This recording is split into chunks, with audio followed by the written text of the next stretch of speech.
പിതാവിൻ്റെയും പുത്രൻ്റെയും പരിശുദ്ധാത്മാവിൻ്റെയും നാമത്തിൽ ആമേൻ.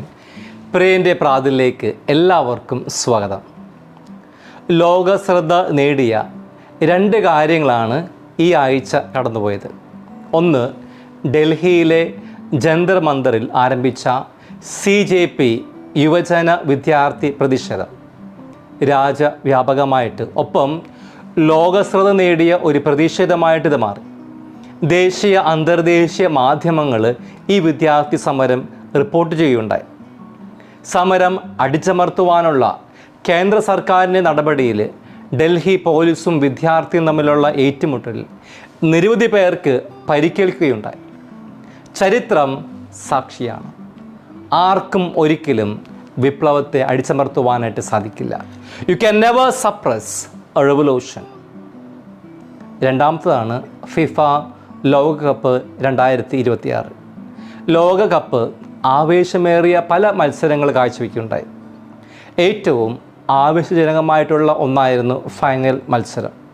എന്നാൽ അർജൻറ്റീന ആരാധകരെ നിരാശപ്പെടുത്തിയ ഒന്നായിരുന്നു ഫൈനൽ മത്സരം. ഞാൻ ഉൾപ്പെടെ പലരും പ്രതീക്ഷിച്ചിരുന്നു മെസ്സിക്ക് ഗോൾഡൻ ബൂട്ട് ലഭിക്കുമെന്ന്. എന്നാൽ ആ ഒരു തലത്തിലേക്ക് എത്തിച്ചേരുവാനായിട്ട് മെസ്സിക്ക് സാധിച്ചില്ല.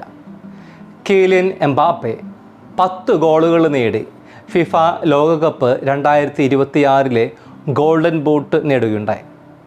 2022 ഫിഫ ലോകകപ്പിലും 8 ഗോളുകൾ നേടി കിലിയൻ എംബാപ്പെ തന്നെയാണ് ഗോൾഡൻ ബൂട്ട് കരസ്ഥമാക്കിയത്.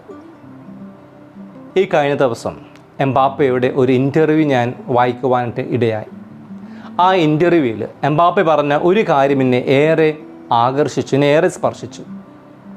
ഫുട്ബോൾ പരിശീലനത്തിന് വേണ്ടിയിട്ട് തൻ്റെ കൗമാരത്തിലെ ഒത്തിരി ആഗ്രഹങ്ങൾ അദ്ദേഹം വേണ്ടെന്ന് വെച്ചു.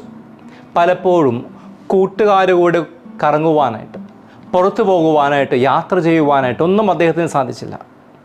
ഫുട്ബോൾ എന്ന ലക്ഷ്യത്തിന് വേണ്ടിയിട്ട് ഒത്തിരി ത്യാഗങ്ങൾ വേണ്ടി വന്നു. ഒരു വലിയ ലക്ഷ്യത്തിന് വേണ്ടിയിട്ട് വേറെ പലതും വേണ്ടെന്ന് വെക്കേണ്ടതായിട്ട് വന്നു. ചുരുക്കത്തിൽ ഏറ്റവും മൂല്യമുള്ളത് കരസ്ഥമാക്കുവാൻ പലതും അദ്ദേഹം വേണ്ടെന്ന് വെച്ചു.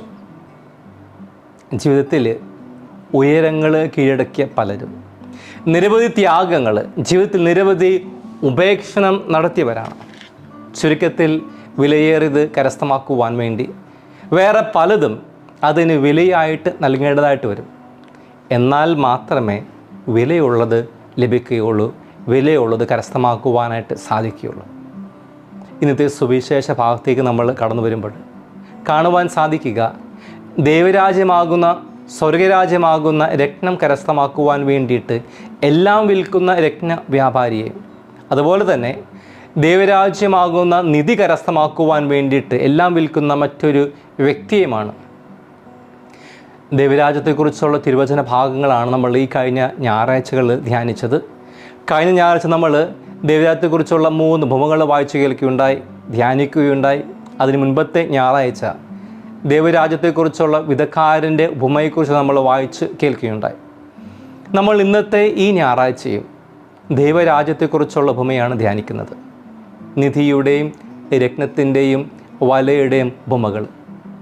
നിധിയുടെയും രത്നത്തിൻ്റെ ഉപമയിലൂടെ ദൈവരാജ്യത്തിൻ്റെ മൂല്യത്തെക്കുറിച്ചും വലയുടെ ഉപമയിലൂടെ അന്ത്യനാളിലെ വിധിയെക്കുറിച്ചുമുള്ള രഹസ്യങ്ങളാണ് ഈശോ നമുക്ക് വെളിപ്പെടുത്തി തരുന്നത്. ദൈവരാജ്യത്തിൻ്റെ മൂല്യത്തെക്കുറിച്ചാണ് ഈ ഉപമകളിലൂടെ സംസാരിക്കുന്നത്. അതായത് ഏറ്റവും മൂല്യമേത് കരസ്ഥമാക്കുവാനായിട്ട് എല്ലാം വിൽക്കുന്ന രത്ന വ്യാപാരിയും സർവ്വസമ്പത്തും വിൽക്കുന്ന മറ്റൊരു വ്യക്തിയുമാണ് നമ്മൾ വചനഭാഗത്ത് കണ്ടുമുട്ടുക. ഒന്നാമത്തെ ഉപമയിൽ വായിൽ ഒളിച്ചു വച്ചിരിക്കുന്ന നിധിക്ക് തുല്യമാണ് സ്വർഗരാജ്യമെന്നാണ് യേശു പഠിപ്പിക്കുന്നത്. സ്വർഗരാജ്യം ഒരു നിധിയാണ്, എന്നാൽ അത് വയലിൽ ഒളിച്ചു വയ്ക്കപ്പെട്ട നിധി പോലെയാണ്. ഒളിച്ചു വച്ചിരിക്കുന്ന ഈ നിധി കണ്ടെത്തുക എന്നതാണ് പ്രധാനം. അത് കണ്ടെത്തുന്നവൻ അത് നഷ്ടപ്പെടാതിരിക്കുവാൻ രഹസ്യമായിട്ട് ആ കാര്യം സൂക്ഷിക്കുന്നു. പിന്നീട് തനിക്കുള്ളതെല്ലാം വിറ്റ് അത് സ്വന്തമാക്കുന്നു. എന്തുകൊണ്ടാണ് വയലിൽ ഒളിപ്പിക്കപ്പെട്ട നിധിയുമായിട്ട് സ്വർഗരാജ്യത്തെ താരതമ്യപ്പെടുത്തുവാനുള്ള കാര്യം? ഒരുപക്ഷെ നമുക്കിത് വളരെ അപരിചിതമായിട്ട് തോന്നിയേക്കാം. എന്നാൽ യഹൂദർക്ക് ഈ ഉപമ സുപരിചിതമായിട്ടുള്ള ഒന്നാണ്. ഇന്നത്തെ പോലെ ബാങ്കോ ലോക്കർ സംവിധാനങ്ങളോ ഒന്നും ആ കാലഘട്ടത്തിൽ ഉണ്ടായിരുന്നില്ല. അവരുടെ സ്വത്ത് അവർ വീടിനകത്താണ് സൂക്ഷിച്ചിരുന്നത്. കള്ളന്മാർ മോഷ്ടിക്കുവാനുള്ള സാധ്യതയേറെ ഉണ്ടായിരുന്നു. മാത്രമല്ല, ഇസ്രായേൽ അക്കാലത്ത് ശക്തരായിട്ടുള്ള സാമ്രാജ്യ ശക്തികൾക്കിടയിലാണ് ജീവിച്ചിരുന്നത്. റോമൻ സാമ്രാജ്യത്തിൻ്റെ കോളനിവൽക്കരണത്തിൽ കീഴിലായിരുന്നു ഇസ്രായേലിൻ്റെ തെക്ക് ഭാഗത്ത് ഈജിപ്തും കിഴക്ക് ഭാഗത്ത് ബാബിലോൺ പേഴ്ഷ്യൻ സാമ്രാജ്യങ്ങളും വടക്ക് അസിറിയയുമായിരുന്നു.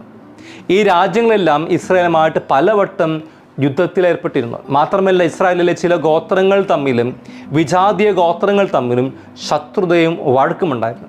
ചില സമയങ്ങളിൽ ആക്രമണങ്ങളുണ്ടായിരുന്നു. റോമൻ ജൂത ചരിത്രകാരനും സൈനിക നേതാവുമായിട്ടുള്ള ഫ്ലാവിയസ് ജോസഫസ് എഴുതുന്നതനുസരിച്ച് ഇസ്രായേൽക്കാർ ആ കാലത്ത് അത്ര സുരക്ഷിതരായിരുന്നില്ല. അതുകൊണ്ട് തന്നെ വീടുകളിൽ സൂക്ഷിച്ചിരുന്ന സ്വത്തും അത്ര സുരക്ഷിതമായിരുന്നില്ല.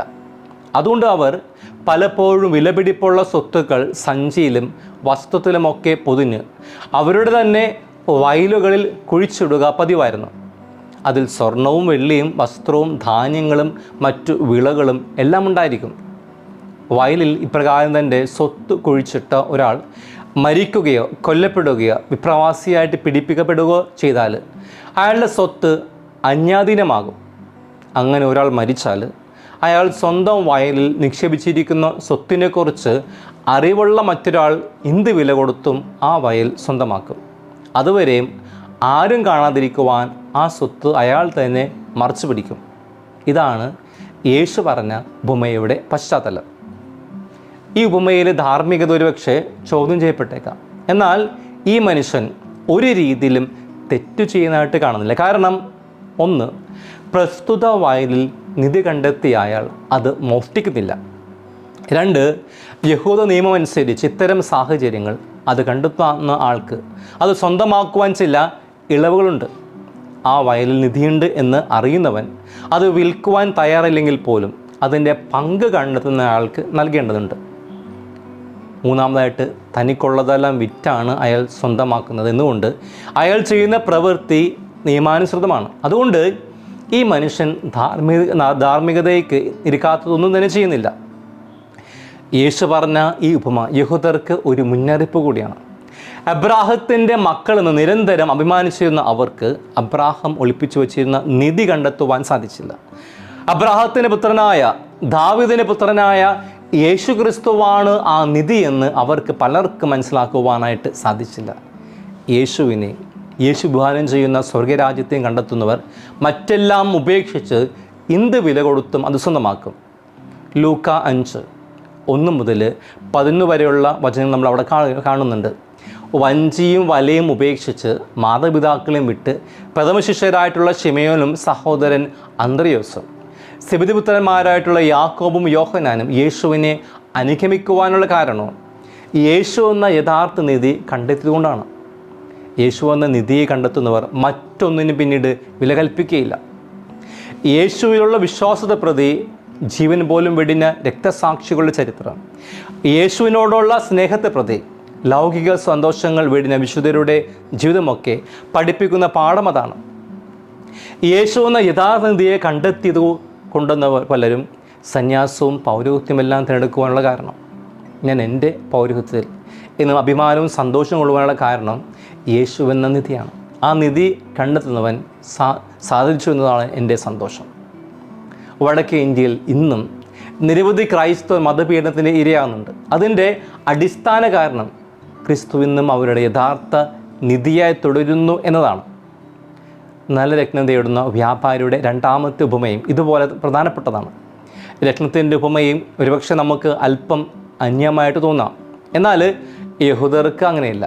ഇന്നും ലോകത്ത് ഏറ്റവും കൂടുതൽ രത്നം ഖനനം ചെയ്യുന്നതും വ്യാപാരം നടത്തുന്നതും അവർ തന്നെയാണല്ലോ. യേശുവിൻ്റെ കാലത്തും രത്നവ്യാപാരം സാധാരണമായിരുന്നു.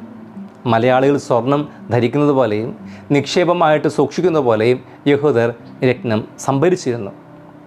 ഉപമയിലെ രത്നവ്യാപാരി ചെയ്യുന്നത് വിലയേറിയ ഒരു രത്നം തേടുകയും അത് കണ്ടെത്തുകയും തനിക്കുള്ളതെല്ലാം വിറ്റ് അത് സ്വന്തമാക്കുകയും ചെയ്യുന്നു എന്നുള്ളതാണ്.